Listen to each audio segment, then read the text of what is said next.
Hello guys, welcome back to our channel. Day 114 of the 2025-2026 NBA regular season, February 20, 2026. The Houston Rockets hold on to beat the Charlotte Hornets 105-101. Kevin Durant made two free throws with 3.2 seconds left for the last of his 35 points, and the Houston Rockets held on to beat the Charlotte Hornets.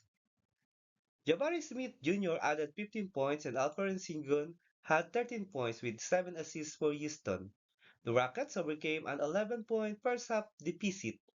Grant Williams led the Charlotte Hornets with 20 points. Brandon Miller scored 17 points but was 1 of 12 from 3-point range.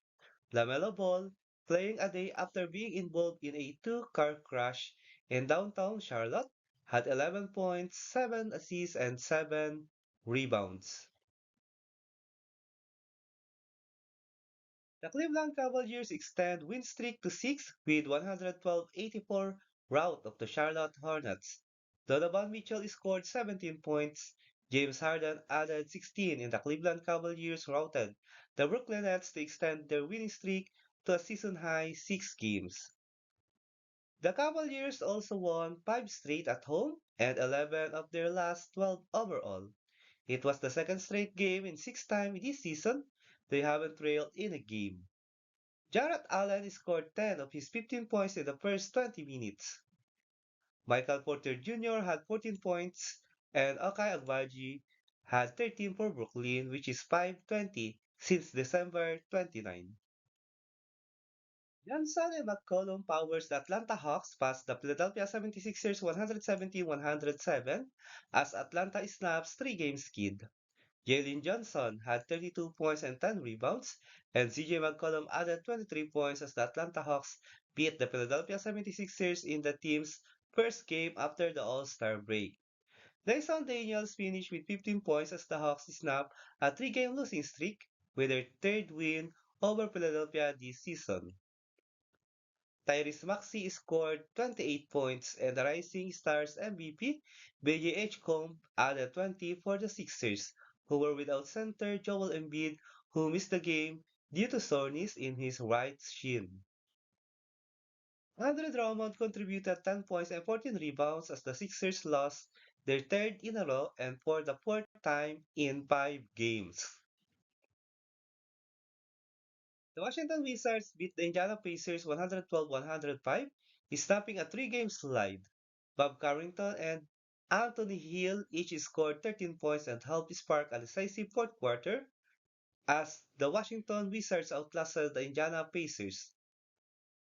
Jaden Hardy also had 13 points as Washington snapped a three-game slide on a day it announced Trae Young is still at least a week from his team debut.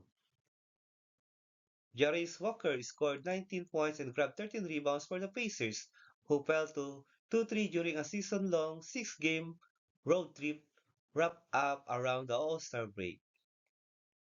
Talon Peter added 16 points from as Indiana fell a game behind Washington at the bottom of the Eastern Conference standings. Cade Cunningham leads the Detroit Pistons to 126-111 win over the New York Knicks. Cunningham had 42 points and 13 assists to lead the Detroit Pistons to a win over the New York Knicks. The Pistons have defeated the Knicks in the team's three meetings this season. Paul Reed scored 18 points while Tobias Harris had 11 and 10 rebounds for the Eastern Conference leading Detroit. Jalen Brunson led the New York Knicks with 33 points, and Karl Anthony Towns finished with 21 points and 11 rebounds. The Toronto Raptors returned from All-Star break to beat the Bulls 110-101. Brandon Ingram scored 31 points and the Toronto Raptors returned from All-Star break to beat the Chicago Bulls. Fifth in the East, Toronto won for the 8 times in 12 games to improve to 33-23. Ingram also had 8 rebounds and 6 assists. Jacob Walter had 14 points and RJ Barrett added 13. Alfred Simons led the Chicago Bulls with 20 points in his fifth game since coming over from Boston in a trade. Isaac Okoro added 16 points. The San Antonio Spurs beat the Phoenix Suns 121-94 in Austin for their seventh straight win. Stefan Casal scored 20 points. Victor Wembanyama added 17 in the San Antonio Spurs beat the short-handed Phoenix Suns for their seventh straight victory. San Antonio will also face Sacramento on Saturday in Austin, a city the Spurs covet as part of a mega region that they've cultivated for years. Cassell converted 8 of 11 shots from the field and had 4 assists and 3 steals in 21 minutes. Wembanyama had 11 rebounds and 5 blocks while playing 25 minutes. The Aaron Fox added 15 points and 8 assists in 22 minutes. Jalen Green, playing in just 8 games of an injury-plagued season, led the Phoenix Suns with 26 points. Mark Williams had 11 points and 10 rebounds. Suns star Devin Booker played only 9 minutes, all early in the game before leaving with a right hip soreness. Brown helps the Celtics stomp carryless Warriors 121-110. Jalen Brown had 23 points, 15 rebounds, and 13 assists for his third triple-double of the season, and the Boston Celtics rolled over the Golden State Warriors team playing without Stephen Curry. Peyton Pritchard added 26 points and Sam Hauser scored 16 to help Boston win for the seventh time in 8 games in the spoiled Golden State debut of former Celtic Kristaps Porzingis. Brown, the leading scorer in the Eastern Conference before the All-Star break, matched his career high in rebounds, all on the defensive end. His 13 assists are a career best. DeAnthony Melton had 18 points, while Richard and Gil Santos had 17 points each for the Warriors. The Orlando Magic used three-point flurry to hand the Kings their franchise record 15th straight loss. Paulo Banchero scored 30 points and the Orlando Magic beat the Sacramento Kings for the Kings franchise record 15th straight loss. Orlando made a team record 27 three-pointers on 50 attempts. Banchero was 5 of 7 from three-point range and has 6 assists and 5 rebounds in the opener of a 4-game trip. Anthony Black added 20 points for Orlando and Desmond Bain had 17. Maxime Reynolds led the Sacramento Kings with 17 points.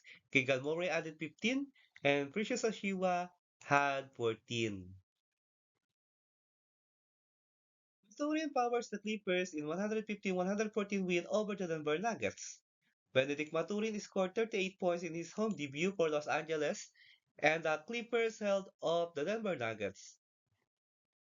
Kawhi Leonard added 23 points, and Derrick Jones had 22 to help the Clippers improve to 21-7 since December 20. Nikola Jokic had 22 points and 17 rebounds for Denver. Jamal Murray scored 20 points and Bruce Brown had 19.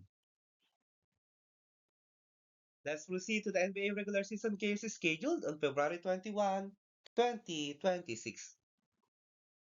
The streaking Cleveland Cavaliers led by Donovan Mitchell will try to continue their momentum as they face LaMelo Ball and the Charlotte Hornets in Spectrum Center at 8 a.m. Philippine time or 8 p.m. Eastern time.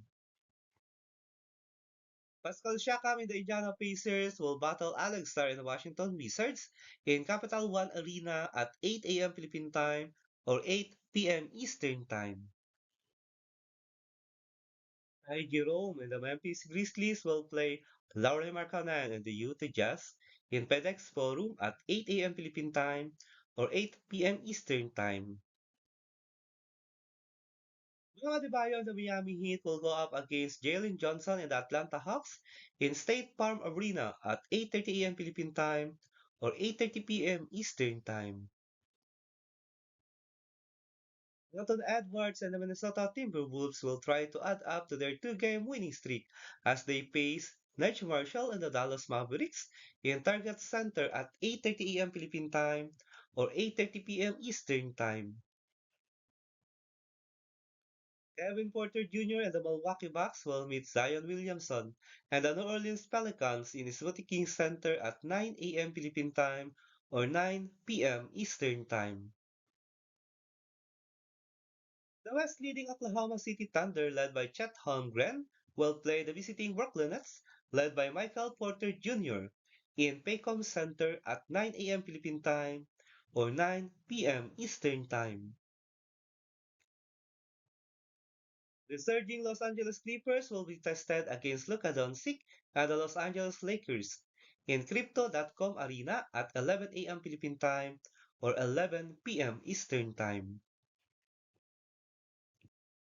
Nikola Jokic and the Denver Nuggets will try to be back in the win column as they visit Denny Abdiha and the Portland Trail Blazers in Moda Center at 11 a.m. Philippine Time or 11 p.m. Eastern Time. Let's proceed to the NBA current team standings as of February 20, 2026. Let's start with the Eastern Conference team standings for day 114. Number 15, Indiana Pacers, 15 and 41 record. Number 14, Washington Wizards, 15 and 39 record. Number 13, Brooklyn Nets, 15 and 39 record with 2-game losing skid. 12, Chicago Bulls, 24 and 32 record with 7-game losing skid. 11, Milwaukee Bucks, 23 and 30 record with 2-game winning streak. Number 10 is the Charlotte Hornets, 26 and 30 record. Number 9 is the Atlanta Hawks, 27 and 30 record. Number 8 is the Miami Heat, 29 and 27 record. Number 7, Orlando Magic, 29 and 25 record. Number 6 is the Philadelphia 76ers, 30 and 25 record with 3-game losing skid.